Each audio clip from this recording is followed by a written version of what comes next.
go through some of the more broader implications of what my life has been like, and why I believe that a call for justice is appropriate, with the implications that have been met through narcissistic abuse, covert mechanisms that were used at attempting to end my life enough times that it's been quite scary to just assume that I'm just supposed to be left out here all alone in certain circumstances with members of my own family and things like that. So first are the implications of narcissistic abuse and covert attacks, is that they've nearly killed me 9+ times at least. I just feel that these repeated threats against my life have left me more like a rape kit that's just being left alone on the shelf of some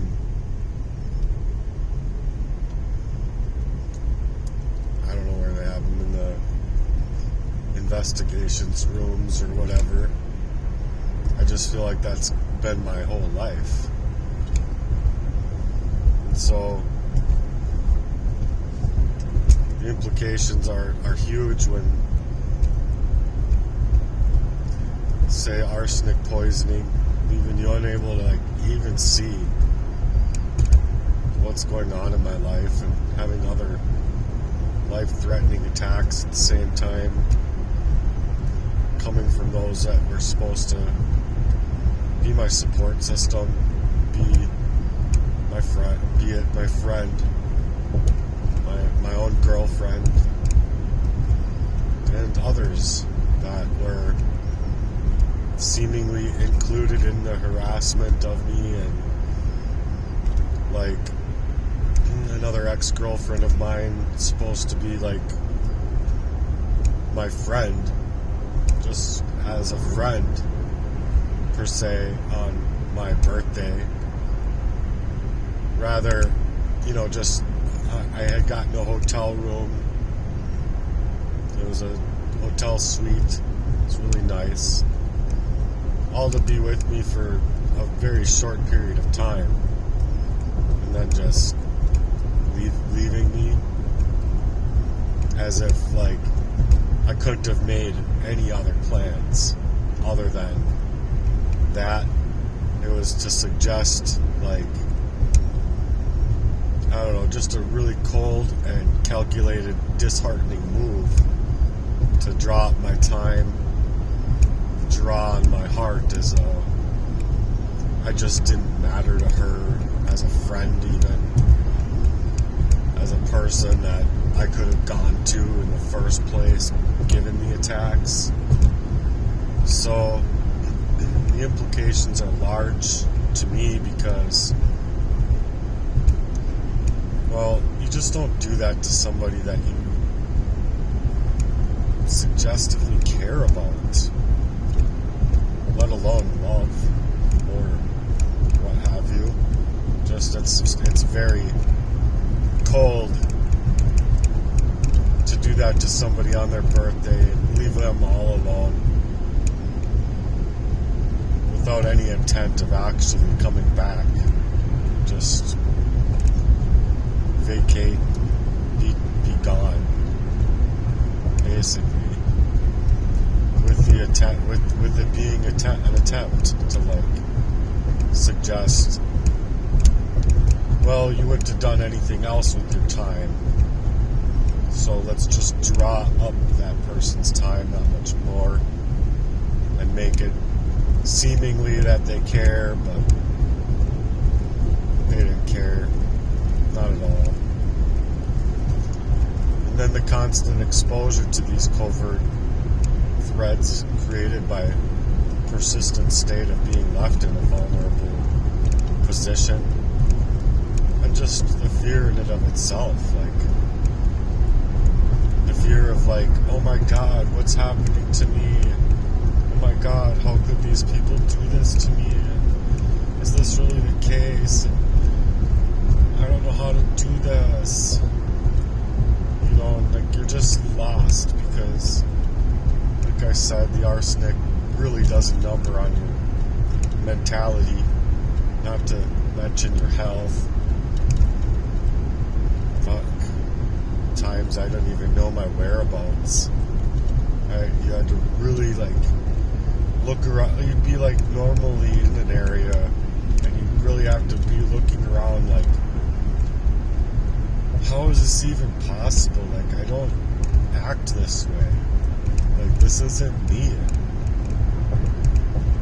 Or another good example would be right after being arsenic poisoned or whatever poisoned that resembles really closely to an arsenic poisoning. It was just like waking up in the morning, getting ready for work. I worked at a paper mill, and I'd get up and get ready for work, and I'd be going to make coffee. Well, normally I would know to put the coffee filter in the basket before putting the coffee on and putting the water in and turning it on, you know. But I didn't even think of putting in the coffee filter. It's like, oh my God, what is wrong with me? This is so not me. And it wasn't. I wasn't actually that tired. I had gotten sleep, or at least felt like I had gotten sleep. So it was like, you're just unable to see these things for what they are until it turns into patterns in your life, to where it's just, you know that these aren't you. Like, these actions, these inabilities to reason or think things through correctly, they're not you. So on top of that, the physical health just declines. Like, you feel that without these things happening, you wouldn't be a diabetic or have these exposures to diabetes, because arsenic creates diabetes. It creates cardiovascular effects in your life, and it does. It affects you greatly by the effects of whatever arsenic does to you. It is said to basically, arsenic makes it to where you are suffocating to the cellular level, so you'll experience numbness, tingling, unable to reason through things, stuff like that. Your brain is being made numb, your body is being made numb in that way, and these effects just begin to be really severe physically, and then the prolonged version, which it was just leaving me devastated, deteriorated, and in a very scary way, like horrifyingly scary, to just think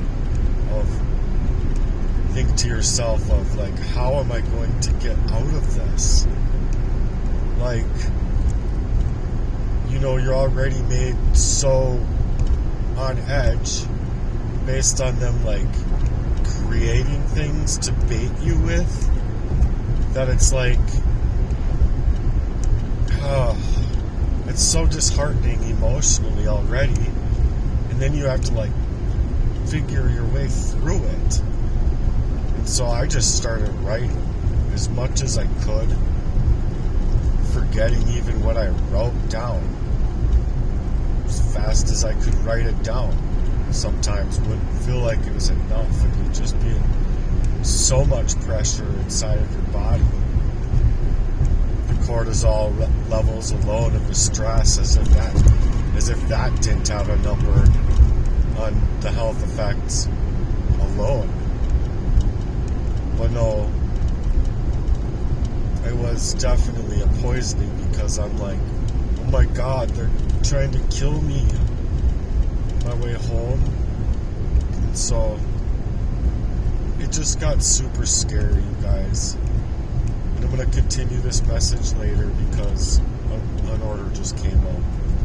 So thanks for being here. Love you guys a lot. And I hope you guys stay tuned for more.